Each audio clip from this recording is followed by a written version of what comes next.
Christopher Wray showed up at the World Economic Forum and had some interesting clips. I'll share a couple of those here today. He talked about technology, artificial intelligence in China, talked about collaborating with big tech, and he said very hilariously that the good guys follow the law, because he's a good guy, and that's what the FBI is filled with, a bunch of good guys, and they all follow the law.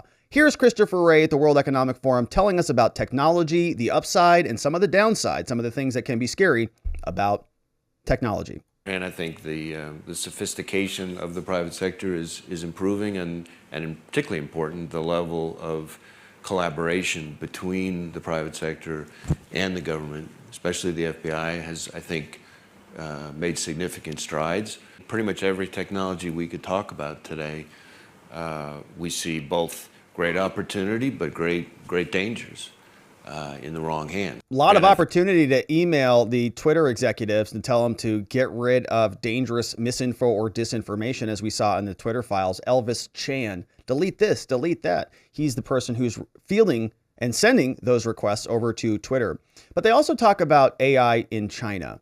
FBI Director Wray, a little bit concerned that the Chinese have a much more sophisticated artificial intelligence system than we do.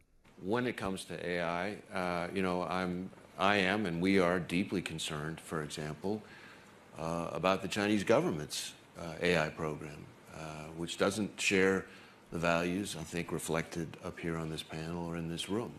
The Chinese government has a bigger hacking program than any other nation in the world, and their AI program is not constrained by the rule of law, is built on top of the massive troves of intellectual property and sensitive data that they've stolen over the years.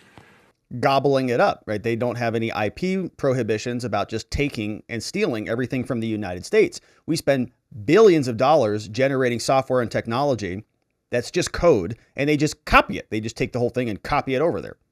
And then they use a lot of the same technologies that we've helped them develop against us, right? It's very convenient.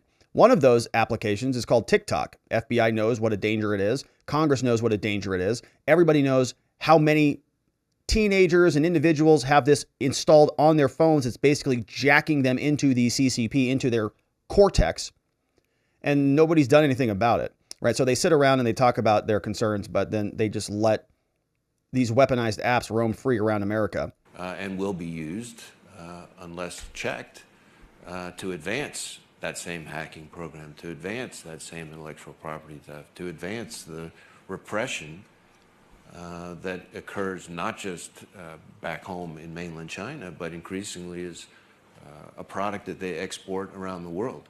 And so that's something we're deeply concerned about, and I think everyone here should be deeply concerned. Everybody should be concerned about that, because there are competing structures of totalitarian top-down control. The Chinese have their version. The World Economic Forum has their version. The United States government has their version. Everybody wants control in one way, shape, or form. They're asking themselves about who has it best, who is first, essentially. So Christopher Wray is communicating with big tech. We've seen that. We've covered a lot of that here on this channel. All sorts of FBI agents involved in policing misinformation and disinformation. They're all very petrified about it. It's one of the biggest threats to the whole country, in fact, when they're not focused on creating their own little fictional white supremacy movements. On the other hand, I think the sophistication of the private sector is improving, and particularly important, the level of collaboration between the private sector and the government, especially the FBI, has, I think, made significant strides. We are focused, looking at cyber attacks, looking at what's happening in the Ukraine. Mm-hmm. We did see, as the conflict erupted, an increased effort by the Russian intelligence services, which have been conducting malicious cyber activity against U.S. infrastructure for years.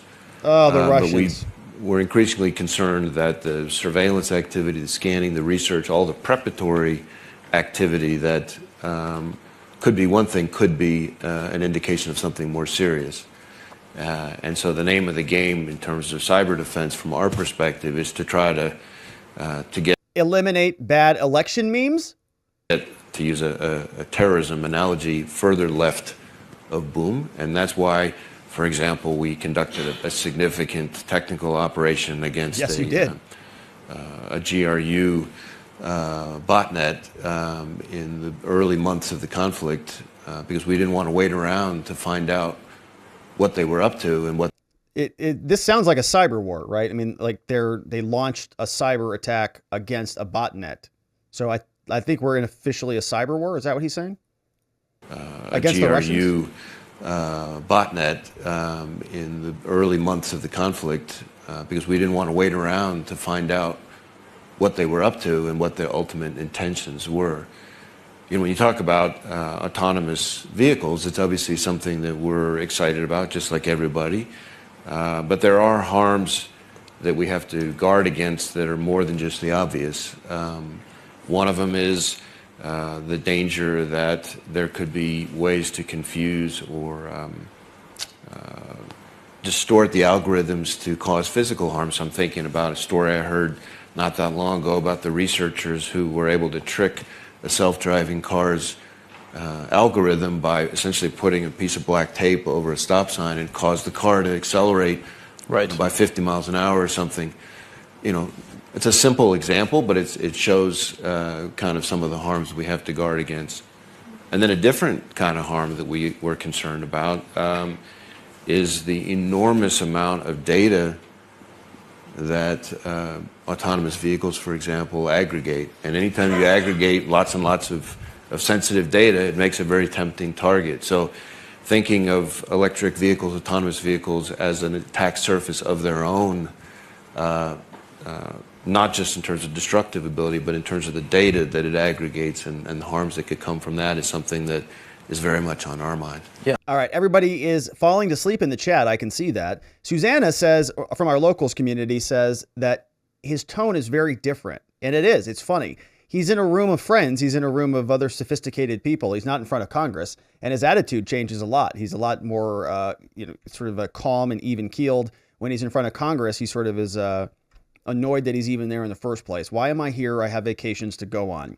Now, the final clip, the best one, is when he's talking about the good guys following the law. Here is FBI Director Christopher Wray telling us that the good guys follow the law, even though his very own FBI was crapping all over the First Amendment for years. I think I would make two important points. And one is, you'll notice, and I think quite rightly, he repeatedly referred to the good guys working together. And that is the critical premise for that to happen, because in a world, whether you want to call it cat and mouse or anything else, we're in a world where all these technologies are available to both the good guys and the bad guys. The good guys are constrained by the rule of law and international norms. Bad guys aren't, which you could argue in a sense gives them a competitive advantage. The competitive advantage the good guys have is that for all the reasons Matthew said, when we're all working together, then they're no match. Yes. Because the bad guys' relationships with each other are purely transactional, and they'll turn on each other in a heartbeat if it suits them. But because they're not constrained by the rule of law, because they're not constrained by international norms. Bro, we have your emails from Elvis Chan to Yoel Roth from Twitter telling people to censor Americans engaging in free speech during an election. Is that international norms? Is that what other countries do? They have their biggest federal law enforcement agency silencing their own citizens for election jokes? Follow the rule of law. Give me a break, dude. It's in your emails. Timestamp. Because they're not constrained by the rule of law, because they're not constrained by international norms, we have to be mindful of the advantage that gives them and work together in partnership. Yeah. Okay, that's the FBI. That's probably what they believe over there. Meanwhile, they have a whole team of people colluding with big tech companies to silence and censor misinformation everywhere they turn. We'll continue to cover it. Thank you for liking this video wherever it is you're watching this, and we'll look forward to seeing you on the next one.